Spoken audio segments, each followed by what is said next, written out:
Hello friends, welcome back to Caliber English. இது vocabulary lesson 3.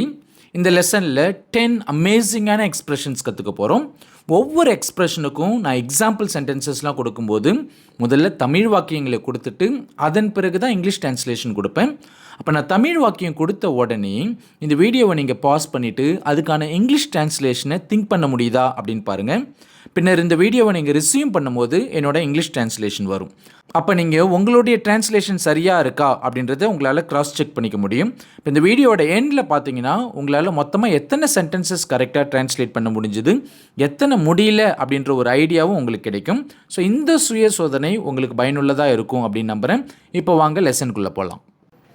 நம்ம இன்றைக்கி கற்றுக்க போகிற முதல் எக்ஸ்ப்ரெஷன் என்னது அப்படின்னா இனிமேல் அப்படின்னு தமிழில் சொல்லுவோம். இனிமேல் அதை நம்ம இங்கிலீஷில் ஹியர் ஆஃப்டர் அப்படின்னு சொல்லலாம். இப்போ எடுத்துக்காட்டுக்கு இனிமே அங்கே போகாத அப்படின்னு சொல்லுவோம். இனிமேல் அங்கே போகாதே அப்படின்றத don't go there hereafter அப்படின்னு சொல்லலாம். இனிமேல் நீ அவ கூட பேசக்கூடாது அப்படின்னு சொல்லுவோம். இனிமேல் நீ அவளிடம் பேசக்கூடாது, அதை நம்ம இங்கிலீஷில் hereafter you should not talk to her அப்படின்னு சொல்லலாம். இனிமே நீ என் பெர்மிஷன் இல்லாமல் வெளியே போகக்கூடாது அப்படின்னு சொல்லுவோம். இனிமேல் நீ என் அனுமதியின்றி வெளியே போகக்கூடாது அப்படின்றத hereafter you should not go out without my permission அப்படின்னு சொல்லலாம். இப்போ உங்களுக்கு ஒரு கேள்வி, இனிமேல் நீ என் பெர்மிஷன் வாங்க வேண்டும் அப்படின்றத நீங்கள் இங்கிலீஷில் எப்படி சொல்வீங்க? அதுக்கான ஆன்சரை நீங்கள் கீழே காமெண்ட் செக்ஷனில் டைப் பண்ணலாம். நம்பர் 2, இதுவரைக்கும் அப்படின்னு சொல்லுவோம், இதுவரை அப்படின்னு சொல்லுவோம், இவ்வளவு நேரம் அப்படிலாம் சொல்லுவோம். அதை நம்ம இங்கிலீஷில் so far அப்படின்னு சொல்லலாம். இதை பெரும்பாலும் பார்த்தீங்கன்னா பர்ஃபெக்ட் டென்சஸில் தான் நம்ம பயன்படுத்துவோம். இவ்வளவு நேரம் நீ என்ன செய்து கொண்டு இருந்தாய் அப்படின்னு கேட்போம். இவ்வளவு நேரம் நீ என்ன பண்ணிகிட்டு இருந்த அப்படின்னு கேட்போம். அதை நம்ம இங்கிலீஷில் what have you been doing so far அப்படின்னு கேட்கலாம். இவ்வளவு நேரம் எங்கே இருந்த அப்படின்னு கேட்போம். இவ்வளவு நேரம் நீ எங்கே இருந்தாய், அதை நம்ம இங்கிலீஷில் where have you been so far அப்படின்னு கேட்கலாம். இதுவரை 5 சாப்டர்ஸ் நான் முடிச்சிருக்கிறேன் அப்படின்றது I have finished 5 chapters so far அப்படின்னு சொல்லலாம். நான் இதுவரை 50,000 சேர்த்துள்ளேன் அப்படின்னு சொல்லுவோம். அதை நம்ம இங்கிலீஷில் I have saved 50,000 rupees so far அப்படின்னு சொல்லலாம். இப்போ உங்களுக்கான ஒரு கேள்வி, அவன் இது வரைக்கும் கால் பண்ணல அப்படின்றத இங்கிலீஷில் எப்படி சொல்லுவீங்க? இதுக்கான ஆன்சரை நீங்கள் கீழே காமெண்ட் செக்ஷனில் டைப் பண்ணலாம். நம்பர் 3, அப்பப்ப அப்படின்னு சொல்லுவோம். அதாவது அவ்வப்போது, அதை தான் நம்ம அப்பப்ப அப்படின்னு சொல்லுவோம். அது எப்படி இங்கிலீஷில் சொல்கிறது? now and then அப்படின்னு சொல்லலாம். அப்படி இல்லைனா every now and then அப்படின்னு சொல்லலாம். இப்போ எடுத்துக்காட்டுக்கு நாங்கள் அப்பப்போ அங்கே போவோம் அப்படின்னு சொல்லுவோம். அதை நம்ம இங்கிலீஷில் we go there every now and then அப்படின்னு சொல்லலாம். அவர் அப்பப்போ இங்கே வருவார் அப்படின்னு சொல்லுவோம். அதை நம்ம இங்கிலீஷில் he comes here every now and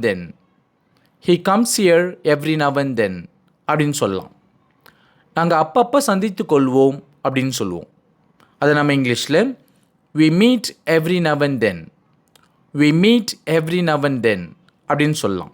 number 4, இப்போது அப்படின்னு சொல்லுவோம், தற்சமயம் அப்படின்னு சொல்லுவோம், தற்போது அப்படின்னு சொல்லுவோம். இதெல்லாம் நம்ம இங்கிலீஷில் ரைட் நவ் அப்படின்னு சொல்லலாம். இப்போ எடுத்துக்காட்டுக்கு இப்போது நான் காலை உணவு சாப்பிட்டு கொண்டிருக்கிறேன் அப்படின்றத right now I am having breakfast அப்படின்னு சொல்லலாம். நான் இப்போ பிஸியாக இருக்கிறேன் அப்படின்னு சொல்லுவோம். அதை நம்ம இங்கிலீஷில் I am busy right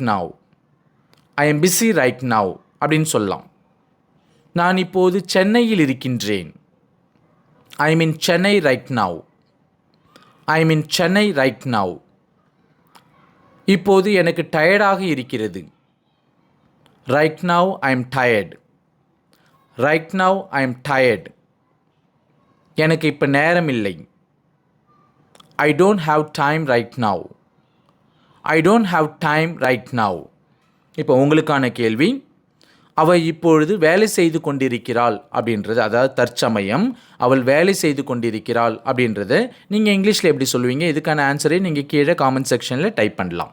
number 5, இப்போவே அப்படின்னு சொல்லுவோம். அதாவது இப்போதே, இப்பொழுதே, இதை தான் நம்ம இப்போவே அப்படின்னு சொல்லுவோம்.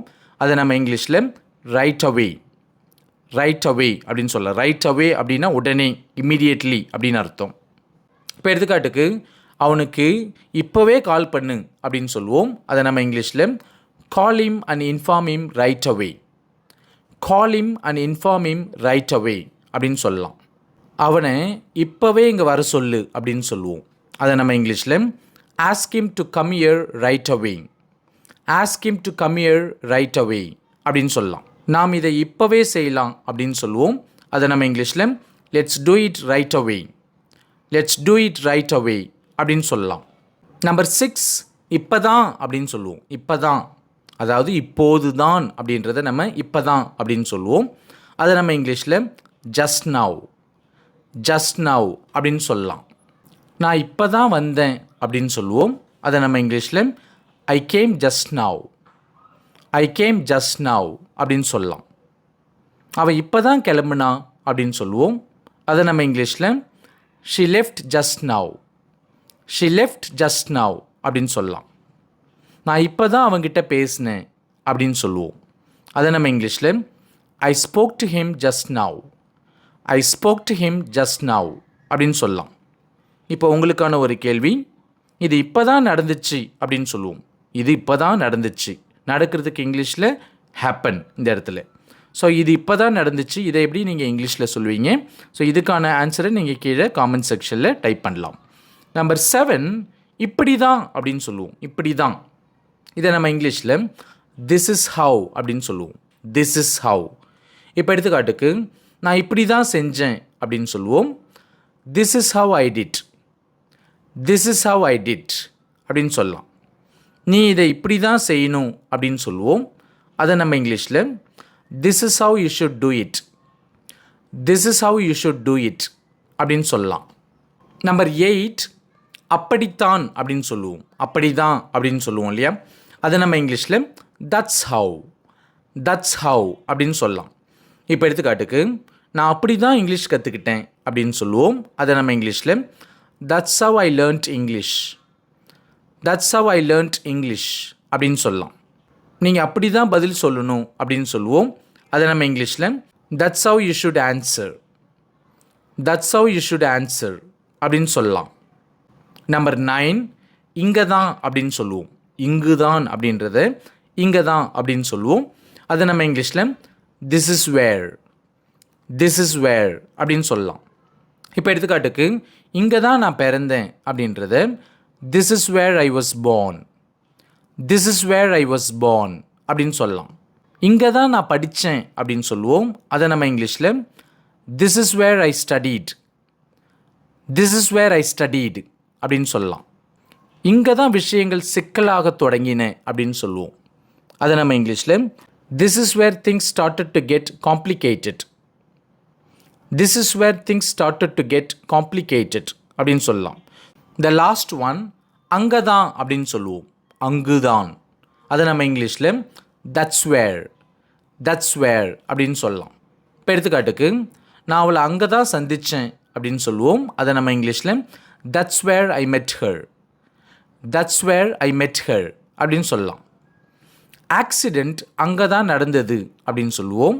அதை நம்ம இங்கிலீஷில் that's where the accident took place. That's where the accident took place அப்படின்னு சொல்லலாம். நான் அங்கே தான் தங்கியிருந்தேன் அப்படின்றத that's where I was staying. That's where I was staying அப்படின்னு சொல்லலாம். That's it with today's lesson. இந்த லெசன் உங்களுக்கு பிடிச்சிருக்கும் அப்படின்னு நம்புகிறேன். இந்த லெசனில் நீங்கள் கற்றுக்கிட்ட புது புது எக்ஸ்பிரஷன்ஸ் என்னன்றதை கீழே காமெண்ட் செக்ஷனில் எனக்கு தெரியப்படுத்துங்க. இந்த லெசன் உங்களுக்கு பிடிச்சிருந்துச்சு அப்படின்னா இந்த லெசனுக்கு ஒரு தம்ஸ் அப் கொடுங்க. நம்மளோட சேனலுக்கு சப்ஸ்கிரைப் பண்ணிக்கிங்க. மீண்டும் நம்ம அடுத்த லெசனில் சந்திக்கலாம். தேங்க்யூ.